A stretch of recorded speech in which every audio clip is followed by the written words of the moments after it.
You can't ever get with me. Follow my dreams and make it reality. In and out, I'm barely getting no sleep. It's for all of the streets. Hey y'all.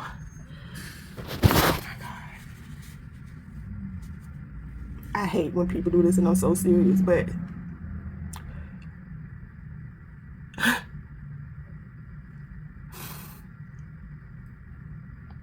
I just gotta bring y'all up to beat real fast. What's going on with me? I had moved to Atlanta. I moved to Atlanta because I met someone who I thought was really my one. Like, I thought this was my person. We were so much alike. And feelings grew real fast. And I'm gonna just tell y'all a very short version of it. Feelings grew really fast. I have never left Jacksonville as an adult. I had opportunities to move out of state, but I always refused, and that's only because my children was in Jacksonville, and in case they needed me, I didn't want to have to struggle and suffer to get to them in case of an emergency, right? Even while grown, that's why I wouldn't leave. And you know what? You may or may not know from my story that I have really, really bad trust issues. And so I have never given anyone trust. They always have to earn it.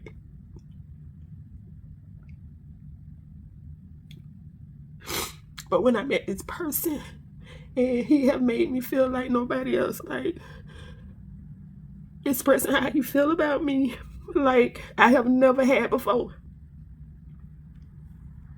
It's like different levels to it, and I just never had nobody to express their feelings like that towards me.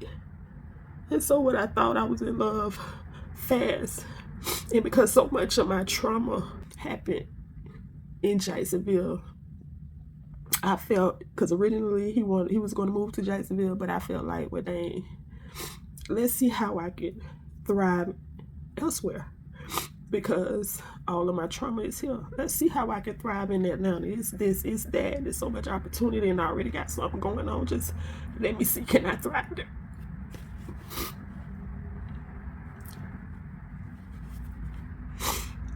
The second week of me being here, this nigga was, yes, I went through a phone. Yeah, after I was moved to another state, I went through a phone because something was tugging at me to go through that phone, man. Something was tugging at me, and I fought that thing literally all day till the nightfall. And then when the night fell and he fell asleep, I got the phone and I went in it. And I seen some things that caused a big commotion, and I said that I was going back home. The nigga packed his stuff up, groceries and all, everything down to the tissue. The second week of me being here, and left and went back to wherever he was living at before I moved here for him.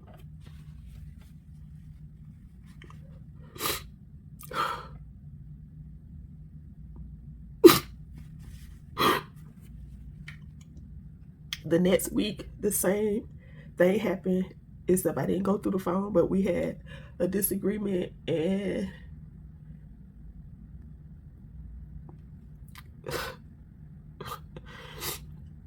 same scenario, pack the stuff up, all the groceries, and leave.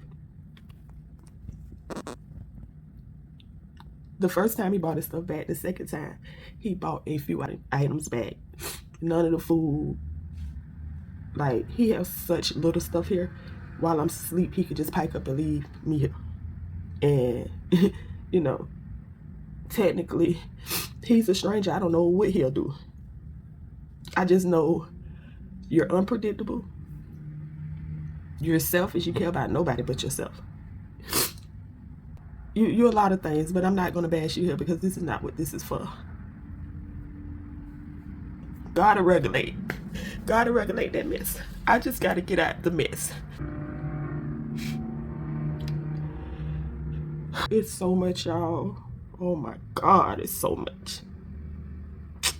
I'll be back. I'm moving from out of the spot I came to stay in Atlanta. because the person I came here for, and I thought that was my person, my soulmate, unfortunately, that person was not. I guess I would do a voiceover while y'all watch me gather my stuff, because I'm leaving today. So yeah, can't go back home. Well, I was living there with my daughter. The house is full now. So I technically lost everything moving up here for what I thought was the love of my life. I'm losing my storage unit because he was promising to pay it. It's at $400. My last memories is in that storage.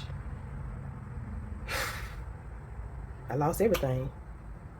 And he left me high and dry and didn't care about he came and got me or about me getting back home. He just didn't give a fuck. I had to make my own way and accept the help that was given to me. So that's what I'm going to do this morning. I'm about to pack up my stuff. I already started.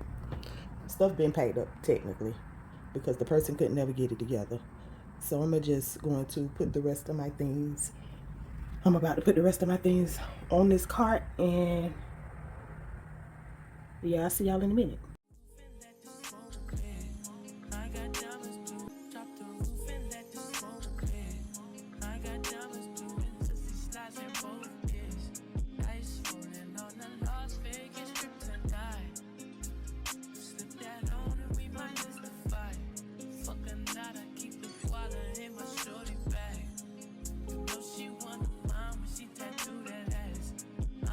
I just want to make a few things clear because I seen someone made a comment saying I was looking for love in all the wrong places, which is so far from the truth. Number one, because I've been single without a mate, without a quote-unquote boyfriend, without a man for 7 years. For 7 years I have been single.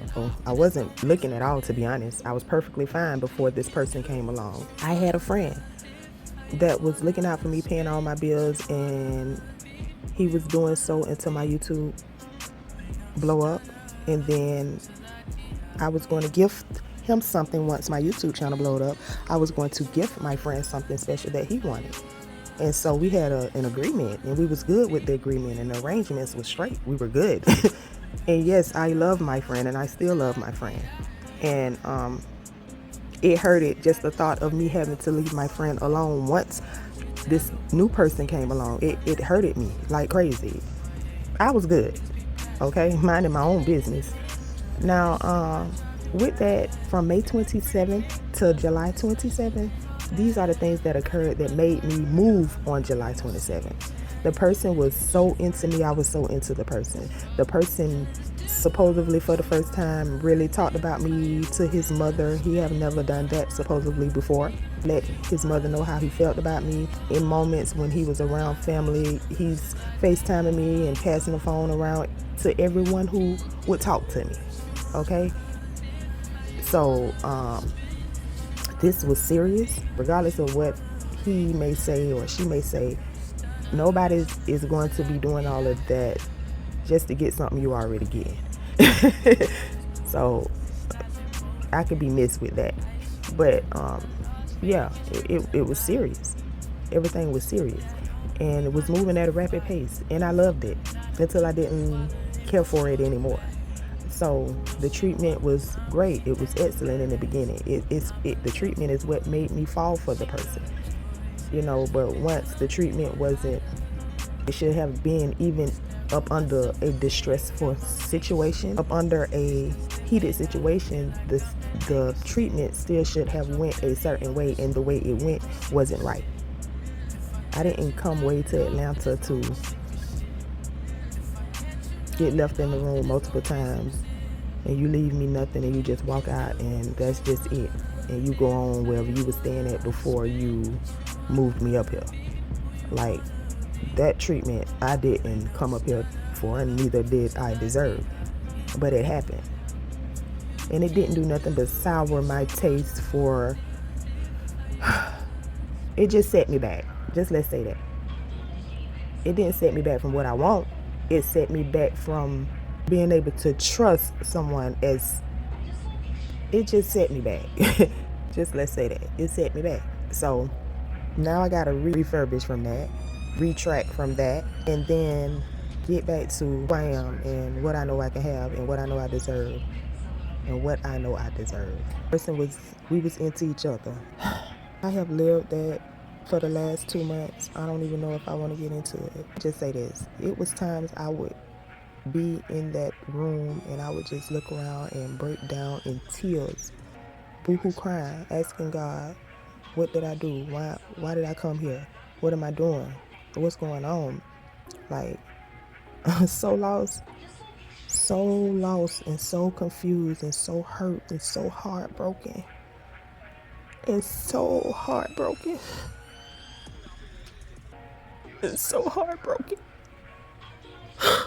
So while I was in this room asking God, what have I done? What I'm so stupid. You couldn't tell me I wasn't the dumbest bitch on earth. I felt so stupid because that wasn't supposed to happen. Because of the type of person I am and the way I move, like that wasn't supposed to happen. And if it was supposed to happen, the mission was supposed to get completed on 5/25/25. But nothing else other than that was supposed to happen. But guess what? It'll never happen again. That way. So now,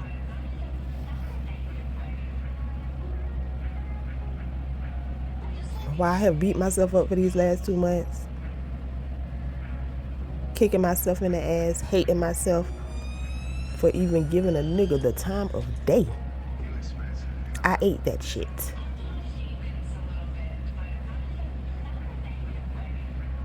I ate it. So what real reason I went to Atlanta, I'm not quite sure yet. Maybe it was for TT. Who knows? The real reason God took me to Atlanta. I would really love to know. Because I kept asking, Lord, why am I here? Because this person ain't why I'm here. You didn't bring me here for this. This is not why I am here. Not for this person. Not to get treated like this.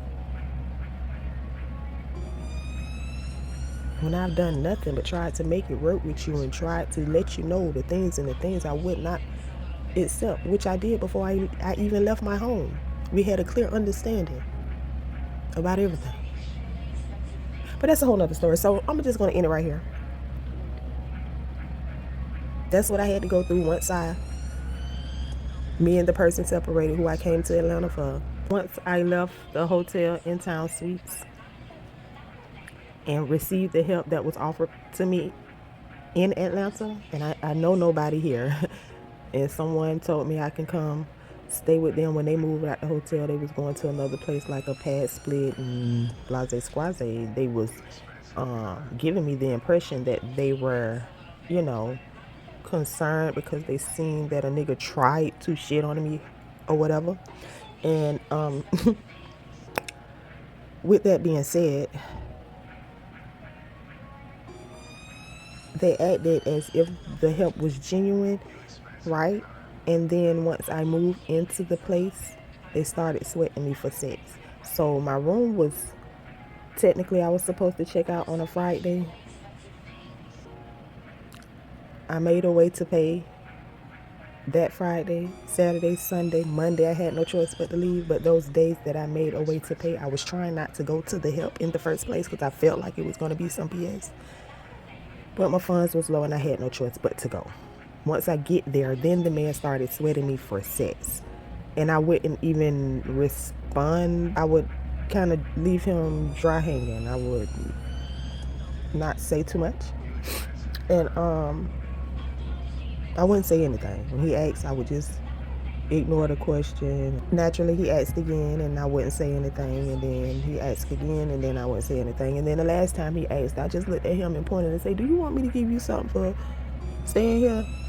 He said, oh, that'll be great. That'll be awesome. And I said, well, how much you want? Well, he was going to let me know by the end of the day. The end of the day came and he never let me know. The next day came and he never let me know. The next day came and he never let me know. So on the 29th, he mentioned what we was doing. And I said, well, I asked you how much you wanted for me to stay here. And then he said, $300. Okay. And then that was on the 28th. And then on the 29th, he called me in the room because now I'm sitting on the porch all day because I don't even want to be around him.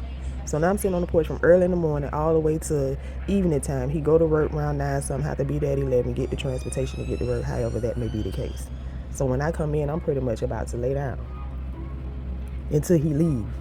You get what I'm saying? So I'm avoiding you all day. You come outside to get me, to bring me in there to ask me was I going to have the $300 by the first when you don't waste it 4 or 5 days giving me an answer about how much you want it. And then once you tell me you want $300, on the 29th you call me in there to ask me was I going to have it by the first. And it's 30 days in the month of September. So now, the whole time while you was procrastinating about giving me a price, my first mind, and I'm talking to my people, you know, that I do talk to him, and I'm like, why he haven't gave me a number yet? And I'm not going to say anything to him. I'm just going to see how he moves. And so you didn't give me a number yet because you was trying to wait intentionally. One, thinking I couldn't get the $300, which you don't know, I had a friend who was already going to pay the rent, so you would stop sweating me for sex. And then 2, trying to see if I'm not going to have it so you can ease back in and ask me again for sex, which you're not going to get because I'm not going to give in and do nothing I don't want to do. You know where I come from? I come from years of molestation and abuse when I didn't have a voice. When I had a voice and still didn't have a voice. You understand me? And at this big age, when I say I don't want to fuck, suck, a buck, I'm not going to do any of that. And that's just on period. And I don't understand why niggas feel like some niggas, I'm not talking about a lot, you know, feel like just because you're a female, you got to have sex with them. No, baby, you got the wrong one. Not me. Not me. So now with that, and I'm not going to do nothing I don't want to do. With that, now you're stomping around my head while I'm sleeping because now I'm sleeping on the floor. I only slept in your bed a couple of nights, maybe the first 2 nights. And I eased on the floor and gave you the excuse, you know, that it's hot and it's cooler down here and I don't like to be hot. Whatever the excuse was. So now I'm on the side of the bed sleeping on the floor, and I done inched all the way to the front of the closet now sleeping on the floor in front of the closet where my stuff is. So now I'm sleeping in front of the closet where my stuff is. You stomping around my head while I'm sleeping when I open a bag of chips. When you sleep, you say, oh, really? But you can stomp around a bitch head while they sleep.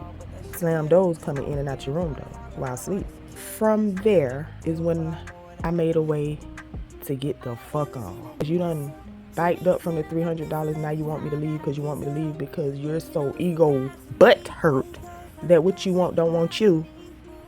And you know I don't know nobody here. Now you're trying to be nasty and put me out. See, and this is the thing, I don't know why people, I'm gonna just say this. Sometimes people take the wrong people